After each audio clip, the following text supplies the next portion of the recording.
Look, you like your jacket. Are you so cute in your little jacket? You ready to get your blow dry on? Yeah, blow dry it, get it all ready for show.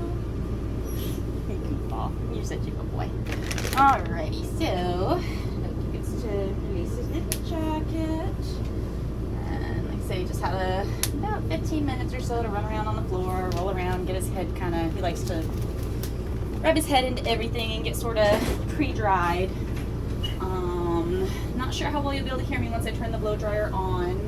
I did give his coat a good spritz with this guy is what I am currently using. Not sure if I love it exactly, but I don't dislike it. It's just a nice little heavy spritz conditioners. Because again, we're post-show and I'm trying to get their coats all super conditioned so they're extra silky for the next time around.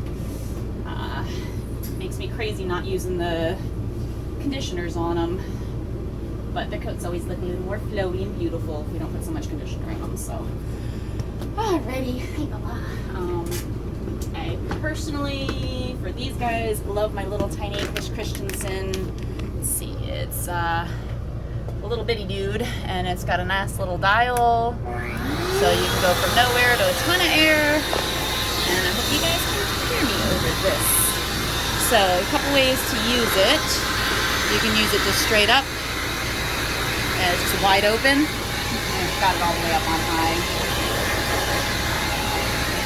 And that starts to loosen everything up, and you can just kind of see, like, here he's saturated, here he's already started drying a little bit. And you want to work until you see all the coat single strands like that. So, just go through and keep playing. Personally, the first time through, I like to put a nozzle. See if you guys can see that. So it just tightens up the blow pattern. I'm very careful to keep it away from their ears. So I'll pull his ears up and forward, blow dry his ear. But you can see how much quicker we go from that saturated look to starting to see the individual hairs. As long as his ears blow forward and I'm not too close to him, it's alright. General rule of thumb with the blow dryers, the force dryers, is if you want to keep the nozzle about twice as far away as the length of the coat is. So like here where his coat's only, a little bit of length to it, I can come in a lot closer and I'm not going to cause any trouble. But if I'm too close on his tail or his ears or his fringy areas, it'll cause it to kind of spiral in on itself. And it's just a learning curve of how to get it to blow without wanting to cause its own trouble, causing damage. Because you can tie it into knots that are impossible to brush out if you're not careful. So again, I keep my distance from the ears. I don't mind them flowing around a little bit because I want them to start drying, but I don't want to be on top of them. Yeah, so I'll pause while I get the rest of his coat opened up like this, and then I'll be back and tell you the next step. Okay, now that I've got his coat what I call open, where none of it has that sticky look to it, you can see all the individual hairs now. It doesn't look like clumps of wet hair. I kind of take a break, and again, another one of my favorite things, Chris Christensen's wood pin brush. I don't know why it's amazing, but it's absolutely amazing. It's not something I use for finish work because it doesn't get, like, it's not like a comb where it'll get every single little knot and through all the little things, but it basically is like my first go-to on almost every dog with any length of coat, because it just kind of organizes the coat and gets it laying smooth and straight. So like his tail, I'm not getting into every little nook and cranny and getting everything worked out, but it just goes through the first time the easiest, and it kind of helps all the coat get organized so that when I do go at it with a tighter coat brush or a comb, the coat brushes 3 times easier, and the dogs are way less. The dogs have never argued this brush. I don't know what it is about the padding and the way the bristles work and the way they feel against their skin, but they just don't get upset about it. So like I said, I just use it to kind of go through once over, make sure the coat's all organized. The straighter the coat is, the more better brushed the coat is, the faster it'll dry, because then the coat is straight and the water can just get pushed off of it more quickly, more efficiently. Come here, buddy. Good boy. Thank you. You're the best boy. He's wonderful. I know. He is not so fond of brushing, but he's gotten more tolerant because of all the dog showing and all the bathing and brushing he has to deal with. Just time has kind of worked it out. And for the tail, kind of one of my favorite things to do is find the end of the tail, lay it flat. Hope you can see that. Yeah, lay it flat and then just brush away from it. And I'll do that a lot with the blow dryer too. But now, so I've taken the nozzle off, no more nozzle, and back to the oven. And I'll just go through, and if it'll let me, I like to work with a brush too. If it gets obnoxious, I put it up into the hooky thing up here and just aim it where I want it. I'm still going to be careful with the ears, keeping a lot of distance, and doing a little bit of brushing just to make sure the coat stays organized. It doesn't try to get too curled up on me. Bring the tail across, again, find the tail by the bone, and just for a little bit of length of coat at the end of the bone and just blow away. And just a very tedious process of just keep blowing until you get everything completely brushed out. Like I said, I like to come in here with the brush and just make sure that it's all staying straight. It kind of helps to get that straighter coat. I guess it's kind of like straightening your hair. If you get it nice and blown and straight and all the hair is laying flat, it lasts a lot longer post-bath because all the dirt and everything's able to just kind of slide off. And they don't tend to get knotted as easily, again, because the coat's been blown more straight and it's not already starting to tangle. It's got enough curl to start to tangle, so you just kind of keep off on that.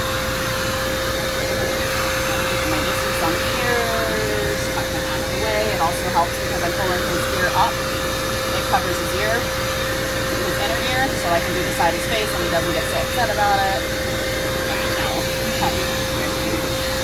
When I do his ears on him, I like to just kind of pin him down. And then we just go blow it down, blow it up. And I'm watching my distance and I'm watching my air pressure. If I had any more pressure than this, it would definitely start growing in knots. And then the other thing I like to do is got a little bit of, sorry buddy, pinch it closed. And then go from here to get the inside. Because you can see how it doesn't want to dry right at the base of the ear like that. So here, I will. And another one of my absolute favorite toys. Don't even remember the brand on it exactly, but it's awesome. It's got the boar hair bristle plus nylon bristles. So it just helps to get, and you see how easily that brushes through now? Because I've already been through with the other brush. But it just gets everything nice and silky smooth. So again, getting into the hair. I know, not your favorite part. And then the ear down so the air's not blowing into his ear. And I move the things easier. But as I start getting that coat brushed and straighter and all the hair separated, the water comes out of it a lot more efficiently. So now that I've done that, got it.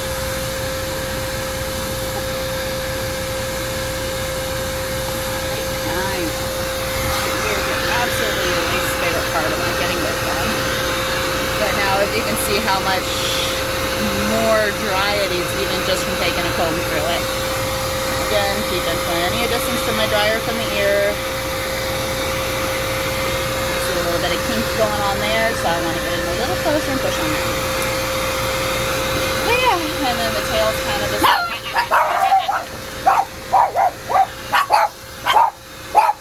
no. Hey. That was not something you like at. Thank you. Nothing there. You don't need to go.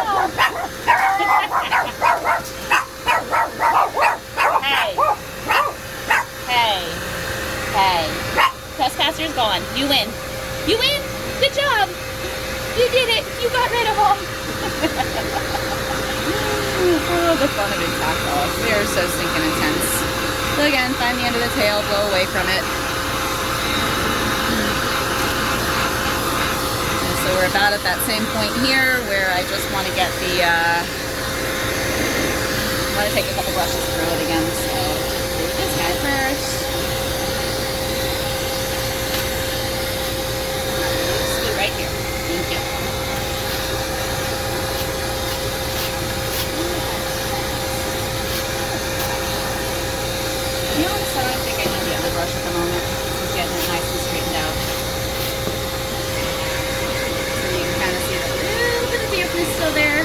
just keep working over the whole dog until all that weakness is gone.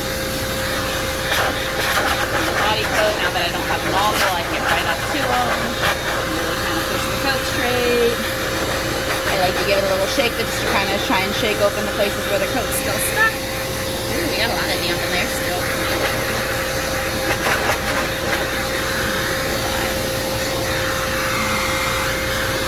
Up to his ears every so often, back to his tail, and keep working on the body.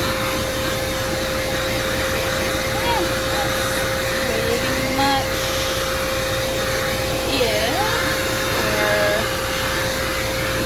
Alright. I don't tend to sit on one place until it's completely done, because I just find they get a little irritated, a little bored with the obsessing over the same spot, so I just keep kind of constantly moving and going around them. They're small enough that they're going to dry well enough that way. On something like a poodle or something, you don't want everything open because you won't get it all dry before it starts to dry with your little curl, where these guys it's pretty easy just to keep going. Hey baby.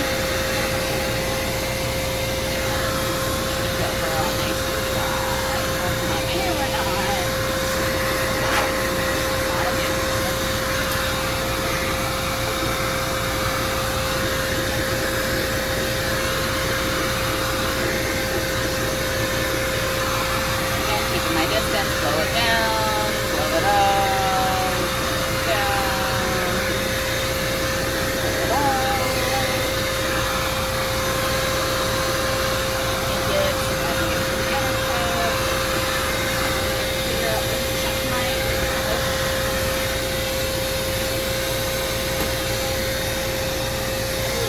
Never got it.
Once I get him most of the way done. Alright, now that I got him all the way dried out, just trying to brush over him one more time. I like using this guy again because it gets just deep enough that it'll get all the way to the skin, but it doesn't annoy him with having the heavy metal bristles or any of that stuff, because that makes him nuts. And I love how the boar hairs, I was using a boar's hair alone, but it wasn't getting anywhere near deep enough, so I like this with just that little bit of the nylon teeth too. It doesn't seem to pull much coat out, but it just gives them a very nice finish. And Lexi's sticking her nose in the middle of things. Lexi, I know it's your turn next, baby girl. Yes, you're such a dork. You stay over there. Good girl, thank you. Good girl, thank you. Yes, I love you too. Yes, you will get dry next. I know you little shiver butt. You're such a little dork. We're trying to show off Loki, and you just want to be in the middle. I know. You are the princess, aren't you? Alrighty. So yeah, we have a brushed and fluffed Loki. So, hope you guys learned something. You're such a dork. Lexi, you're impossible. Are you impossible, princess? Alright, Loki, come stand. He's a fluffy boy. Yes, you are. He's a beautiful, fluffy boy. Have a good day, guys.